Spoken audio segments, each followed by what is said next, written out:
Welcome back to Punk Rock Theologian. Today we're taking a bit of a turn because I'm going to talk about looking like an idiot and playing soccer. Not that playing soccer makes you look like an idiot, but there are things that in the game could make you look foolish if you go with it. Here's the deal. When it comes to a penalty kick, that it's just a one-on-one, one kicker versus the goalie, you set up and you take your shot. Statistics show us that the goalie will dive to his left 57% of the time and will dive to his right 41% of the time and only stays there dead center 2% of the time. This makes a lot of sense because the goalie who just stands there in the middle, the goal is way bigger than your arms can reach, okay?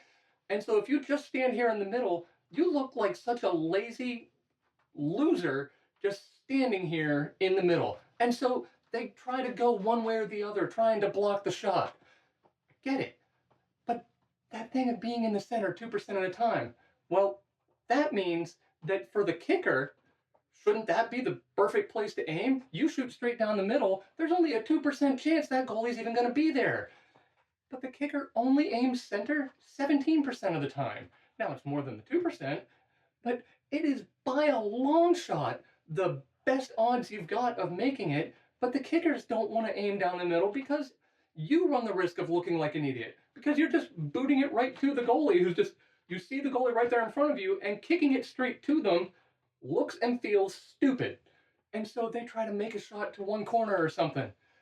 But the numbers show us that the best chance you've got is going right down the middle. But we don't want to look like an idiot. You never want to look like a complete fool. But this is something that the Bible actually shows us.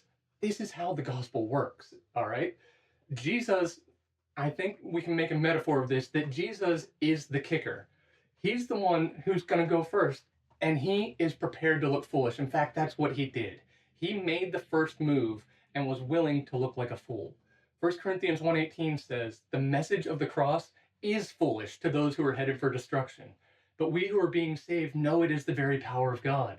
This is why people mocked Jesus when he was on the cross. Mark 15, starting at verse 29, says, "The people passing by shouted abuse, shaking their heads in mockery. 'Ha, look at you now,' they yelled at him. 'You said you were going to destroy the temple and rebuild it in 3 days. Well then, save yourself and come down from the cross.' The leading priests and teachers of religious law also mocked Jesus. 'He saved others,' they scoffed, 'but he can't save himself. Let this Messiah, this King of Israel, come down from the cross so that we can see it and believe in him.' Even the men who were crucified with Jesus ridiculed him. Jesus went ahead and looked like a fool. He was willing to do that for us. And so he sets it up and gives us the opportunity.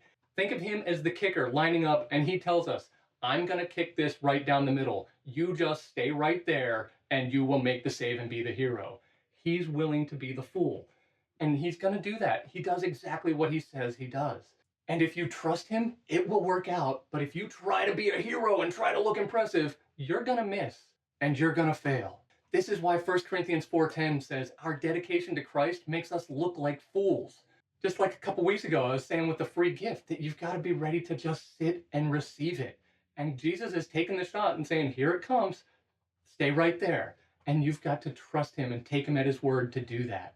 And risk looking like a fool, feeling like a fool, but trusting that he knows what he's doing and he's telling you the truth.